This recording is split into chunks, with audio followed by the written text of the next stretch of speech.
Magandang araw mga boss, i-check natin itong problema ni customer. Sir, galawin mo nga muna, sir.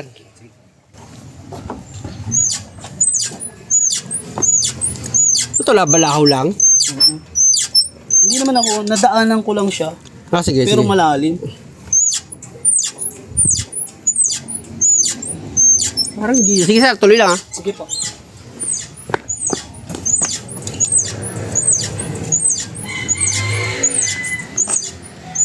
Okay na po. Actually mga boss, ayon kay customer, parang nalaglag daw ata siya sa malalim. Doon daw ata siya napadaan. Kaya mula noon, nagkaroon na ng ganyang ingay. Tapos yung kain nga ng gulong niya, tingnan nyo, hindi na daw pantay. Tingnan nyo, rap na yung kain ng gulong. Hindi ko na nagugustuhan yung tunog eh. Kaya angat po itong jack mga boss, pakinggan nyo ulit. Magkakaroon uli siya ng ingay.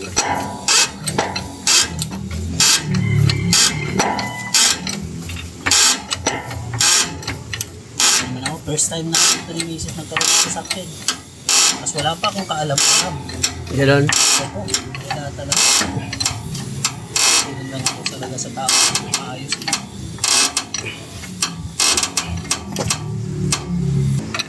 Sir, pakitaas mo, ha, sa pakiramdam mo. Hahawakan ko lang ito. Tataas ko po. Pakitaas mo yan. Tatas pa? Sige. Okay. Okay na. Sa pag-check up na ginagawa ko mga boss, dalawa yung nakita kong problema. Pero isang tanong pa kay customer para malaman ko nga yung totoo. Sir, yung totoo lang, nabalaho ba to? Hindi, dumaan po ako dun sa malalim. Mm-hmm. May karga po ako. Kasi dun eh. Tutunog eh. Ito lang din po siya. Ito lang din may tumutunog siya. Oo, dyan lang din banda. Alam niyo mga boss, mahalaga kasi sa akin yung nagsasabi ng totoo yung customer para mas madali kong mahatulan. Nang sa ganon, syempre naman, para hindi mapagastos ng malaki yung customer, dapat sasabihin nyo talaga yung totoo. Ang galing ko na nga itong gulong mga bossing. Total, alam ko naman ako ano pinanggalingan ng problema. Nagme-message po ako sa inyo sa Facebook. sir. Tsaka, Busy ako. oo nga eh, sabi ko baka hinihingi ko yung address nyo, number nyo. Sabi ko, puntahan ko na Binibigay ko nga. naman minsan pag Puntahan ko na nga dun sa Eh, nag-google ako. Yun. Yung Friday, pumunta na ako rito. Sa diagnose ko dito mga boss, dito lang galing yung ingay sa bushing, sa ball joint. Kailangan lang niyang grasahan. Nung nalubak ka ng malakas, di naman siya karoon ng kabig. Wala naman siya. Pero may napansin ako sa gulong. Ano? Dito sa gilid. Medyo, ayan, Kain niya. kumain siya sa gilid. Simula noon. Oo. Puro gilid na lang siya. Yung masamang kain ng gulong mga boss, walang kinalaman yan dito sa pag-ingay ng sasakyan ni customer pag nalulubak. Yung langit-ngit ba, walang kinalaman yan dun. Dahil ngayon pinanggalingan ng ingay, natuyo na nga ng grasa itong bushing niya. Kaya kung makikita nyo, inisprayan ko muna yan ng penetrating oil. Tapos sasaksakan ko ngayon yan ng grasa. I-injectionan ko yan mga boss. Yung pang-greasing ko kasi nasira na eh. Buti lang nga lang, dala ko itong pang-injection ko eh. Siya nga pala mga boss, busing yan ng upper arm. At kung makikita nyo, binabalik ko na itong fitting. Alam nyo mga boss, yung ganitong problema, nako, minsan mapapagastos kayo dyan. Kasi mga ganyan sir, pag pwede kasi sa ball joint eh. Pwede kasi isa-adjust sa inyo yung ball joint, papapalitan sa inyo, pati itong upper arm niya, di gastos. Kasi minsan may lumapit sa akin, sabi ko, pagkasahan niya lang. Sabi ko nga doon sa ano mo lang doon, dali mo sa mo lang, grasa mo lang. Pinapalitan ng pyesa eh. Sabi sa akin. Ayun na may nagrasahan, gusto palitan daw ng ball joint daw. O di ba mga boss, ang gusto agad nung gagawa, palitan ng bago, ayaw nila grasahan. Kaya anong nangyayari, pinapakita ko na lang kay customer kung paano gawin, tapos bumili lang siya ng panggrasa niya, grasahan niya dito sa fitting. Ganun na lang ang utos ko sa kanila, para hindi sila mapagastos. Tanggalin ko na nga itong fitting.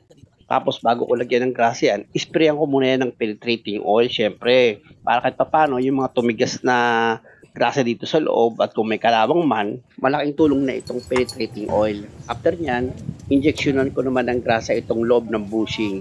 Siyempre naman sa pag-inject na gagawin nyo, ikalat nyo itong grasa dito sa loob ng bushing. Hindi yung i-injectionan nyo lang basta. Pero kung may panggrasa kayo, mas maganda kasi ipapump nyo lang na ipapump, papasok na yung grasa dito sa loob ng bushing. At dahil sa okay na itong ginagawa ko, lagay ko na ulit itong fitting niya. Pag ibinalik nyo naman yung fitting, siguraduhin nyo naman na maayos yung pagkakahigpit niyan. Kasi pag nalaglag yung fitting mga boss, syempre papasukin na dumi itong bushing niya, mas madali na ngayon siyang masisira. Siya nga pala mga boss, hindi ko na i-play yung video, Hindi ko na-play, pati itong dito, nilagyan ko. board yun sa ibabaw, Wala na play. nilagyan ko ng grasa yan. Tapos bolt retightening ko ito dahil nga sa nabalahaw siya. Baka mamaya lumumuog itong mga bolt and nut niya dito sa upper arm. Pwedeng panggalingan yun ng langit-ngit. Kaya lang mga boss, nung hinigpitan ko, okay naman. Mahigpit naman itong bolt and nut niya. Kaya isprayan ko na lang yan ng penetrating oil. Siyempre, yung i-sprayan nyo, yung mga pwedeng panggalingan ng langit-ngit. Gaya nitong coil spring mga boss, pwedeng panggalingan yan. At pag na-sprayan nyo na yan, punta naman kayo dito sa lower suspension niya. Mga boss, natanggal ko na yung fitting niya. Tapos kung makikita nyo, ginamitan ko na yan ng penetrating oil. In-sprayan ko na yung loob nitong ball joint. After ko nga ma-sprayan yan, gamit ulit itong pang-injection ko na may grasa. Siyempre, injectionan ko yung loob niyan para mapasukan ng grasa. Ayan o, makikita nyo. I-injectionan nyo lang naman eh. Kakalatan nyo ng grasa yung loob, tapos ibalik nyo na ngayon itong fitting niya. After nyo may pakapit itong fitting sa thread niya, gamitan nyo ng plier yan. Tsaka nyo ngayon higpitan ng maayos para hindi matanggal or malaglag itong fitting niya. Di ba ganun lang naman mga boss, basic? Ito ang tie rod dyan mga boss, kung makikita nyo, inuga-uga ko yan, pero wala naman siyang problema. Kaya hindi na kailangan gasahan yan. Pero dito sa bearing niya mga boss, yung check up ko yan, meron siyang problema. Dapat isa ganyan ka-play. Kunti na siyang kalog eh. Parang hindi na siya tumuloy. Kanina pa lang sa pag-uga ko ng gulong nito mga boss, ramdam ko na agad mayroon itong kalog sa bearing. Pag ganyan mga boss, tanggalin nyo yung center cap, pati itong cutter pin niya. Ayan yung tinatanggal ko. Sa pagtanggal ng cutter pin, nakita nyo naman, gumamit lang naman ako dyan ng plier. Mapapansin mo ito maluwag na yan. Kapag maluwag yung freewheeling na to, ito, maluwag na yan, tinan mo. Hindi ka na-prepare sa dyan. Oh, yung Oo. di ba, maluwag na oh. Di ba? Eh, meron siya counting play. Ngayon, kung pababayaan ko yun, siyempre na-check up ko yan, dapat nakita mo na eh. Siyempre, ano mo na sa customer yun, parang tulong mo na. Pag ginaganon, Gumalaw gumalaw na eh. Gumalaw na agad. Dito sa gagawin ko mga boss, tatanggalin ko itong wheel hub bearing niya, yung outer, para ma-check ko yan kung kailangan lang siyang i-repack, tsaka ko ngayon ibalik yan, para i-adjust ko lang at sumikip ulit itong wheel hub niya. Ganun lang muna yung una kong gagawin. Kung hindi malakas yung kalog nitong bearing niya. May lakas na yung kalog eh. Oh. Yun lang mga boss, nung makita ko nga itong outer bearing niya, palitin na. Pag ganyan mga boss, hindi na kaya sa repack yan. Pagkakalubak mo siguro yan, sir? Oo. Sir Titi Manibela, papunta sa ano? Kanan. Opo. Noong beses nalubak yun. Lakas masyado yung pagkakalubak mo. Pangalawa, doon na ikot ka na sir. Sige po. Okay. Yes, agad. Okay. Good na. Alam niyo mga boss, isa pang nararamdaman ni customer dito, pag mabilis yung takbo niya, tapos nag-preno siya, inapakan niya ba yung brake pedal, nagtataas baba. Ang unang pinanggagalingan yan sa ganung problema, yung brake pad pag hindi pantay, yung upod niya. Pangalawa, yung wheel bearing kapag may sira. Yung mabilis na takbo mo, tapos yung brake pedal mo para naglalaro. Ha? Tumataas baba. Oh, ito. Ito yung dahilan nun. Kasi nga, maluwag. Kalug-kalug ako. Oo, kakalog-kalog yung brake pedal mo. Oo. Ito yun. Siyempre, itong rotor disc, may uga siya. Kaya pag nagpreno ka, marandam mo sa brake pedal. Sa pagtanggal naman itong brake caliper holder niya mga boss, meron siyang 2 bolt na number 17. Kung makikita nyo, yung sa taas natanggal ko na. At ito na yung sa baba. Kaya ko pa naramdaman yun. Tagal-tagal na rin. Eh, syempre, wala naman ako kaalam-alam. First time eh. Pero nararamdaman ko na yun. Si customer kasi mga boss, natatakot magpa-check up ng sasakyan. Baka daw matsambahan niya, si boy palit. Yari siya. Ayun mga boss, natanggal ko yung 2 bolt. Kaya tanggalin ko na itong brake caliper holder. Tapos ito namang rotor disc niya. Kung makikita nyo, pati yung wheel hub, hinila ko na yan. Ito ang spindle niya mga boss. Napansin ko, puro kalawang na. Dito sa gagawin ko mga boss, i-check ko itong inner bearing niya. Kung hindi naman siya kalog, i-repack ko lang yan. Pero yung outer bearing nito, matik, papalitan ko na yun. Gamit niya itong sinsel, itulak ko yung inner bearing niya. Ayan mga boss, tanggal na yung inner bearing. At kung makikita nyo itong inner bearing niya, wala siyang kalog. Okay na okay pa yan. Pero ituro ko muna kay customer kung paano niya nga tanggalin itong inner bearing dito sa wheel hub. Patatamaan mo yan dito ah. Huwag dito. Dito sa pinakakanto. Ha? Diyan mo siya patatamaan. Para matanggal. Pag dito, matutupi yan. At dahil nga sa okay pa itong inner bearing, kung makikita nyo, nililinisan ko lang yan. Tapos iriripak ko, tsaka ko ngayon siya ibabalik. Okay, bearings to. Ayan, okay tayo. Ayun ang nabuksan yun. Pero itong outer bearing mga boss, kung makikita nyo, kalug na talaga yan. Kaya nga sabi ko kay customer, kailangan na talagang itong palitan. Tapos ito namang oil seal niya, kung wala naman siyang damage, pwedeng punasan mo lang yan para malinis mo siyang ibabalik.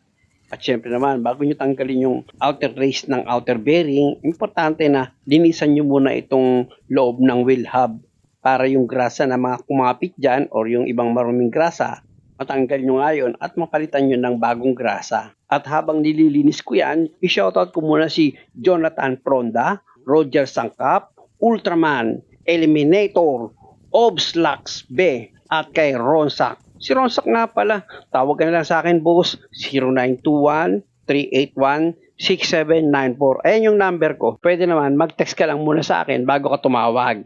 At sa mga sinoutout ko, maraming salamat sa panonood at sana lang may mga natututunan kayo. Turuan ko si customer paano magtanggal ng outer race. Tatanggalin mo yung bearing, yan o. Yan. Pag tumapat na, kaluin mo na yan. Tapos lipat sa kabilang side. Lipat sa kabilang side. Siguro sa pangatlong beses, tanggal na yan eh. O, hindi pa.